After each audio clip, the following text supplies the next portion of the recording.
I'm going to demonstrate for you a seated row. I've got a short bar attached here, so we'll really incorporate a little bit of back and those delts as well, because we'll have a more narrow grip.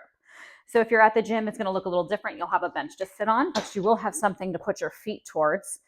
When I think about rowing, I allow myself to come forward a little bit to get that pull, but then I try to stop myself right about in that straight up position. I don't pull too far back just to really kind of absorb that weight where I want it. So we're going to go with kind of a neutral reach here. My elbows, shoulders, wrist, all in a straight line. I've got that hinge in my hip. And then I'm going to pull. Elbows are going to stay tucked close to my sides. I'm going to squeeze the lats. Again, release, reach a little forward, pull, nice flat straight back. If you program with me, we might play around with tempos.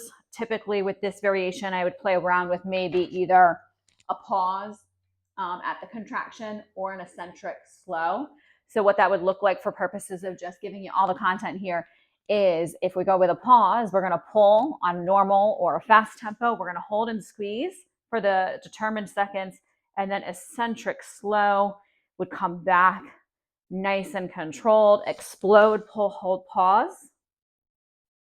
And then we're going to come in nice and slow.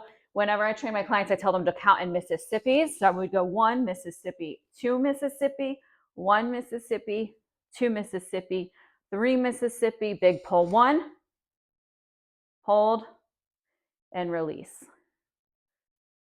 So you can play around with that normal tempo, or adding in those eccentric slows and pauses are just going to change the move, make it a little tougher, probably have to drop the weight down a little bit, but that's just another way to make your training program more dynamic.